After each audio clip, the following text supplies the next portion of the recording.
Hello! What's up mga kumari kong tigang? Ito ang YouTube channel ng mga taong mahilig gumawa ng mga pampaswerte, mahilig magpabuenas at talaga namang positibong positibo. It's me, Rico Mori, and welcome back to my channel.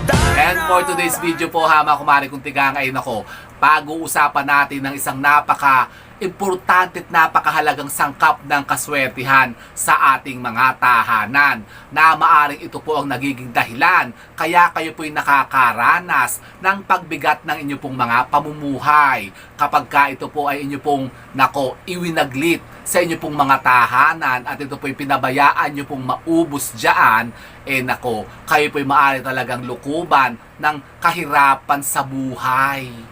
Talaga ba? Naman yan. Yun na nga po ha mga kumari kong tigang, kasi pag-uusapan natin ngayon ang isa sa talaga naman pong pinaniniwalaan na napaka-epektibong sangkap ng kaswertihan at kasaganaan sa buhay po natin, ang ating pong bigas. Kasi yun nga po, ngayon ay tatalakayin po natin ng iba't ibang sinasabing mga pamahiin po tungkol sa ating bigas na maaring nagiging dahilan nga po na kaya tayo po'y nakakaranas ngayon ng sobrang kahirapan at kamalasan sa buhay.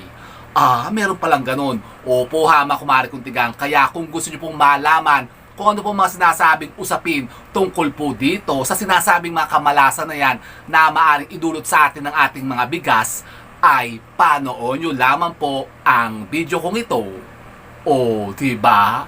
Siya, go mga kumari kong tigang. Ako, tumawa naman siya ng ganun.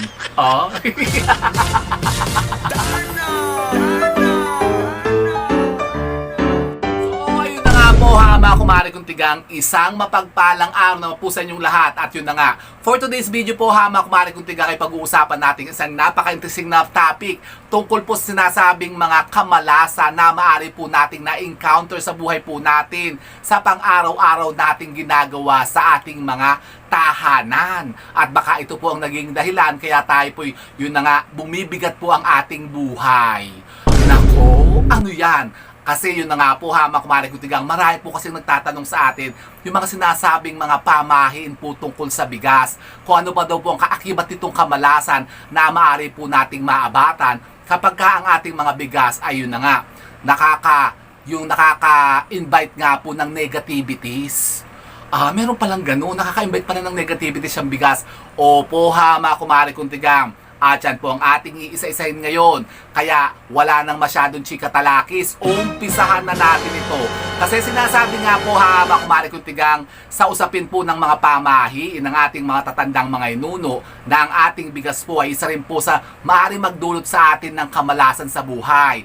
Kapag ka ang ating bigas ha, mga kumari kong tigang, ay pinabayaan po nating mawala sa ating mga bahay.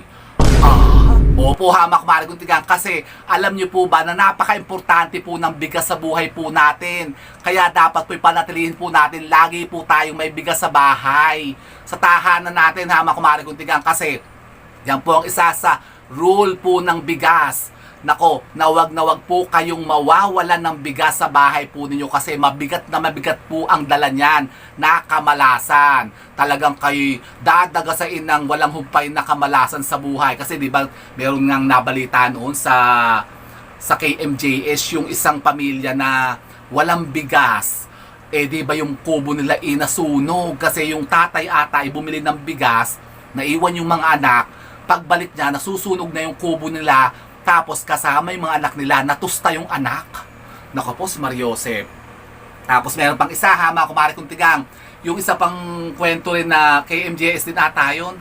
Yun namang isang mag-uuling, yung mag-anak na mag-uuling, yung pong bahay nila walang bigas. So para makakain daw ng tanghalian ata yung pamilya, yung mag-iina, yung tatay na mag-uuling, isinama yung mag-anak niya, doon yung mag-iina niya sa bundok, kasi doon daw may bigas sa ulingan. Di doon daw ata magsasaing, di siya ba para makakain yung anak. Di ang nangyari, yun nga, para mag-anak nga sila pumunta doon, di yung bata ay parang 5 taong gulang pa lang ata. Siyempre, malikot-likot pa, kalikutan niya, na kumari kong tigang. Di yung inaatay nakatulog. Di yung tatay nag-uuling, di parang nawaglit. abay nakatakbo yung bata ay sumunod ata doon sa ama na mag-uuling. Tapos ang nadaanan ate yung yung ruta papunta doon sa Kalanan, doon sa Ulingan na pinagsisigaan baga ng uling. Ayun, alam nyo nangyari doon sa bata, nalaglag at nalapnos yung katawan. Nako, o di ba? Malas yun ha, Makmari Kuntigang, kasi wala silang bigas sa bahay nila. Kaya di ba sabi ko sa inyo, nako, wag na wag kayong mawawala ng bigas sa bahay po ninyo kasi yan po'y magdudulot po sa inyo ng kamalasan. Eh di sana kung may bigas sila sa bahay, hindi na sila kailangan pumunta sa Ulingan, hindi sana masusunog yung bata. Tapos isang mag-anak naman na naiwan nung magulang, bibili doon sa tindahan, parang nasunog yung kubo. Pagbalik niya, tusta na, sunog na yung kubo. Di namatay yung mga anak. Naku, nakakaawa naman At saka marami talagang kwentong ganyan na Makmari Kuntigang na talagang nakakaabat ng sinasabing kamalasan kapag tayo po walang bigas sa bahay po natin. Nako, subukan nyo na Makmari Kuntigang. Ramdamin nyo yan. Halimbawa kayo po laging walang bigas sa bahay po ninyo. Di ba parang ang bigat-bigat? Parang yung kung kailan kayo magluluto kung kailan lang yung tanghalian ay ayan na, saka pala kayo maghahagilap ng ng bigas. Di ba parang ang hirap naman ata na Makmari Kuntigang. Kaya sinasabi nga po ng matanda nating mga inuno, lagi nating pananatilihin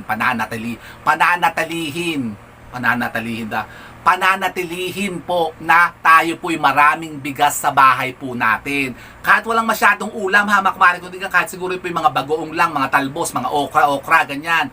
Yung mga talong-talong, yan, okay na yan ha, Makmari Kuntigang. Pigaan nyo lang yan ng kalamansi tsaka bagoong. Okay na yan ha, na ulam. Kahit yung mga talbos-talbos. Basta't kailangan po lagi lamang tayo may bigas sa bahay natin. Para talaga tayo po maka-imbibe naman ng sinasabing positivity sa buhay. Di ba? Tapos ano pa yung mga ibang sinasabing mga pamahin sa bigas? Di ba sabi ko nga sa inyo ha, Makmari Kuntigang, bawal po o huwag na huwag nyo pong ilalagay po ang inyong pong mga bigas sa bigasan na gawa po sa plastic. Mas mainam po ha, Makmari Kuntigang, kayo po gumamit po ng bigasan na yari po sa kahoy o sa metal o sa mga ceramics. Yung pong mga nababasag na, ano ba yun, yung clay pot, yun, mga banga, pwede yan. Pero mas maganda nga po yung gawa po sa kahoy. At yun na nga, iwasan nyo po ha, Makmari Kuntigang, ang paggamit po ng bigasan na gawa po sa plastic kasi talagang yan ay hihikayat ng mga kamalasan sa bahay natin. Nako, purbahan nyo yan. Tapos maganda rin daw po ha, Makmari Kuntigang, na ang panakal natin ng ating mga bigas yung pong gawa din po sa kahoy o doon sa metal o yung mga kahit yung lata ng gatas. Mas okay po yun ha, Makmari Kuntigang, yung gatangan po ninyo. Yan, isa sa pamahiin yan ha, Makmari Kuntigang, na dapat sundin po ninyo. Isa pa po ha, Makmari Kuntigang, wag na wag nyo pong hahayaan na inyo pong mga bigas ay direkta nyong ipapatong sa lupa. Yung pong mga sako ng bigas po ninyo, halimbawa kayo po may mga stock dyan ng bigas, dapat po yan, iangat nyo po yan sa lupa, lalong-lalo na po sa lupa ha, Makmari Kuntigang. Sa sahig, hindi rin po kainaman yan. Lagyan nyo po yan ng patungan ha, Makmari Kuntigang, mga silya o lamesa, doon nyo ipapatong ang bigas po ninyo, basta't nakaangat po siya dapat sa floor. Yan, lalong-lalo na nga po sa lupa. At huwag din po kayong mananakal ng bigas na pangsaing kapag magsasaing po kayo na galing po direkta po sa sako. Kasi malas siya na, Makmari Kuntigang. Mabilis kayo mauubusan dyan ng kabuhayan. Yung pera po ninyong iniipon, yung kinikita po ninyo, laging lalos yan. Laging ubus yan ha, Makmari Kuntigang. Ay naku, purbahan nyo yan. Tatkalang kayo hindi po makakaipon dyan. Tapos napakarami nyo po lagi mga misfortune sa buhay na may patungkol sa kaperahan. Kapag winawan ninyo po yan, na kayo po yun, laging tumatakal o sumasadlok po ng bigas na pangsaing nyo direkta sa sako. Malas pala yun. Opo ha, Makmari Kuntigang.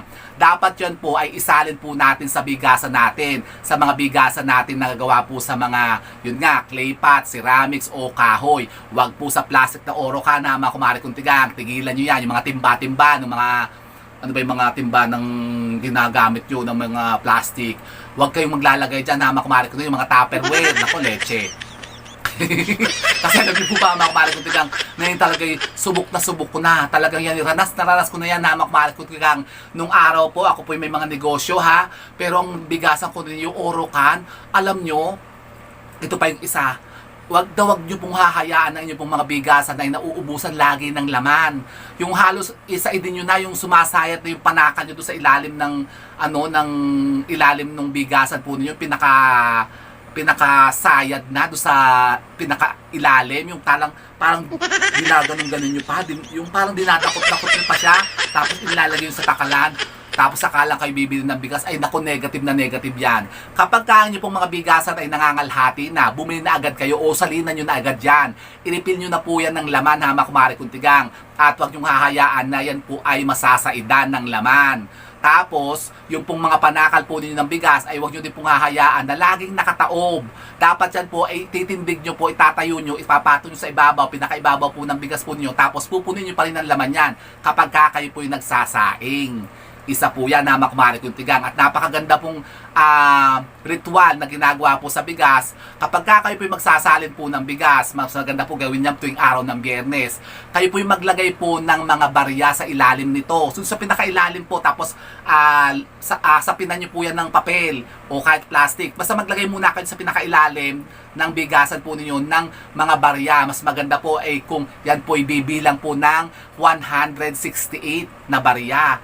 Yan ha, 168 pesos na barya, worth of barya. Tapos patungan nyo ng papel para sapinan nyo, kumbaga kasi marumi kasi ang mga coins eh. Pero dapat po bago nyo gamitin po ang mga coins, i-energize po muna natin yan. Hugasan po muna natin yan ng tubig na may asin, tapos patuloy nyo sa sikat ng araw, saka nyo ilalagay nyo sa bigasan, tapos saka kayo magsali ng bigas. Mas maganda rin po, maglagay po kayo dyan ng ilang piraso pong dahon ng laurel. Pero huwag nyo po sasama sa pagsasaing, hama kumari kuntigang.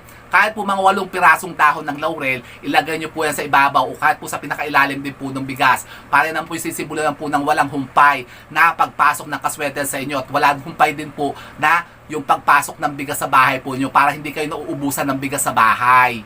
Yan, kasi number 8 po, infinity. Yung kumbagay walang humpay, walang katapusan, walang ubos, ganun, hama kumari kuntigang. O diba?